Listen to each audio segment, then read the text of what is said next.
Did you hear about the midnight raid in Southshore in Chicago? Here's what just happened and why this matters to you. Are you ready? Let's go. So last night in Chicago's South Shore, federal agents, ICE, swarmed a residential building. Did y'all hear about this? Okay. Now, this was in the dark of early morning that this happened, and the operation actually left these black folks, these residents, traumatized. Because wouldn't you be? Yeah. So questioning constitutional boundaries was absolutely what happened, and demanding accountability is the next thing. So voices from the ground, and what we should be watching for is what we're getting ready to go over right now. You ready?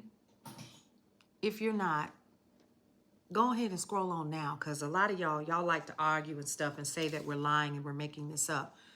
But baby, this was reported on by their local news.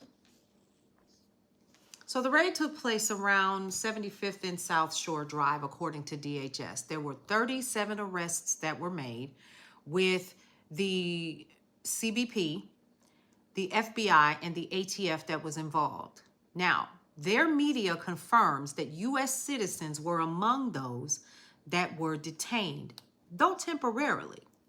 Now, residents report agents asking names, birth dates, and demands of warrants, even unrelated ones.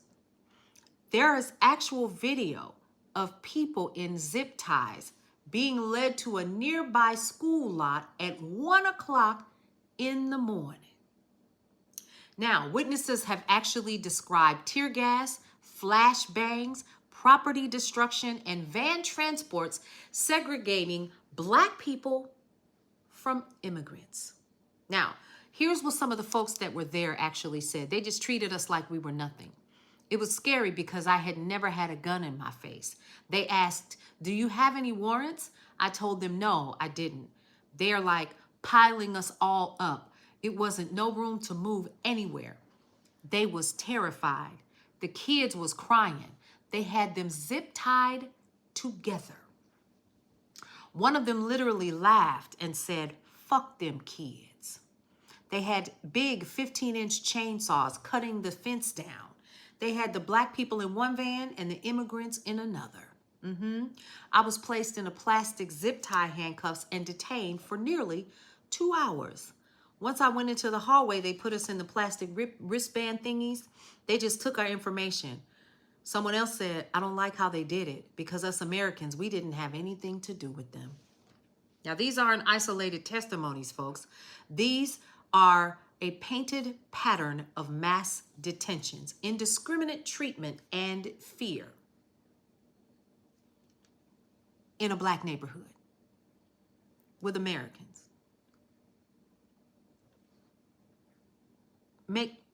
Okay. So here are the constitutional concerns.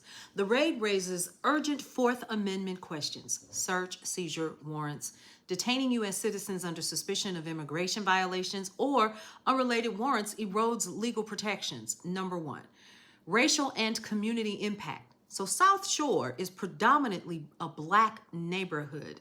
So this kind of forceful nighttime raid, sweeping entire buildings, fuels distrust, trauma, and the question, who is being policed? But we don't need to ask that question, because what were you doing there anyway? You already knew. Transparency and accountability.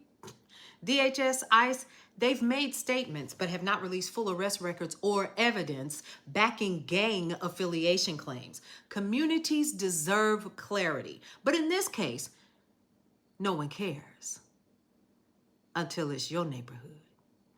Precedent and ripple effect. If allowed unchecked, this kind of tactic may expand into other vulnerable neighborhoods across the country. So here's the question. You ready? Is ICE or DHS publishing detailed warrants or arrest justifications? Which detainees are being charged and for what? Do we know? What legal challenges are going to follow? Will constitutional rights be asserted in court? How will community leaders respond? protests, legal suits, public pressure. We're going to see about that too. And what federal oversight or local pushback will emerge from this? Because the question is if you're doing this in one Black community, oh, baby, listen, this is just the beginning. So what's your call to action? Share this information, look for answers, continue to keep your ear to the street, and demand answers from your elected officials in your community. Find out how protected you are and learn and understand exactly what that amendment says. And what is that? The Fourth Amendment, folks. Let's not get beside ourselves and not do the research or the due diligence that is necessary. It is the Fourth Amendment. Because see, when your neighbors are terrorized in the middle of the night, silence is complicity. Are you complicit? Hope not. For more news and information that you can always use, head over to brownstoneworldwide.com, Cityscape Radio, and you guessed it, Brownstone Living Magazine. We'll see you around.